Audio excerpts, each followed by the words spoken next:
Les 8 premiers mois de l'année ont été particulièrement fructueux pour la Direction générale du Trésor et de la comptabilité publique.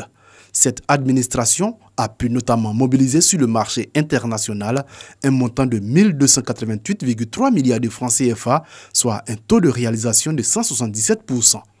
Pour le recouvrement de recettes fiscales et non fiscales, sur un objectif cumulé de 57,47 milliards de francs CFA, le Trésor public a pu recouvrer 65,119 milliards de francs CFA au 31 août 2018. Quant au niveau de souscription aux bons et obligations du Trésor, il a atteint la barre de 2 milliards 400 millions de francs CFA, là où était attendu le montant de 2 milliards 34 millions de francs CFA. Des performances qui sont pour l'ensemble des agents du Trésor de réels motifs de satisfaction. Ces exemples montrent bien l'efficacité du travail en équipe et confirment le fait que notre institution est bien engagée sur la voie de la performance. Nous avons vu, comparé aux autres années, l'évolution des choses. Nous avons vu que les agents du Trésor ont commencé réellement à s'approprier nos valeurs. Les valeurs de l'institution sont les valeurs d'intégrité, d'honnêteté, de travailleurs.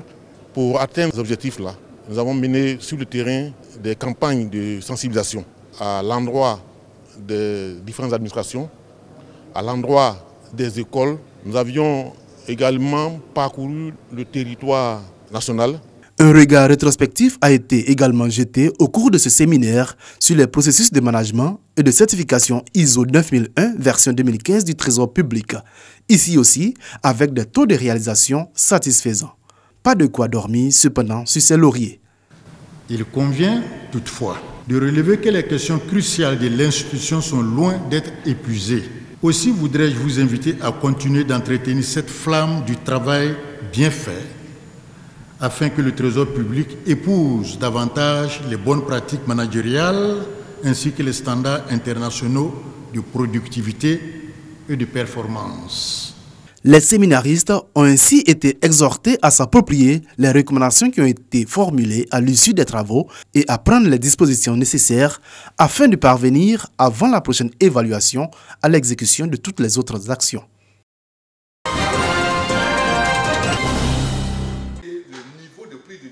Ces dames et ces messieurs sont des chargés d'études. Leur mission garantit une utilisation efficiente et efficace des crédits budgétaires destinés à la réalisation des études, avec pour finalité renforcer la croissance économique de la Côte d'Ivoire. Dans cette optique, un fonds spécial est mis en place depuis 2013. Il vise à financer les études préalables nécessaires à la mise en œuvre de tout projet inscrit dans le Plan national de développement, PND, et dans le programme d'investissement public, PIP. Après 4 ans d'exercice, des acquis sont notables. Le taux de rejet est passé de 60% au 30 juin 2017 à 35% en 2018, à la même période, soit une amélioration de 25 points. Des acquis, certes, mais des difficultés liées à la gestion du fonds demeurent. La principale est la connaissance partielle par les ministères requérant des procédures d'autorisation et d'exécution des dépenses de ce fonds d'études. À preuve, sur 46 requêtes de financement d'études reçues au cours de l'année 2018, 21 ne respectaient pas les critères d'éligibilité au fonds d'études, notamment l'inscription des projets afférents au PND et au PIP et la transmission des annexes financières détaillées telles que prévues par la réglementation en vigueur en la matière.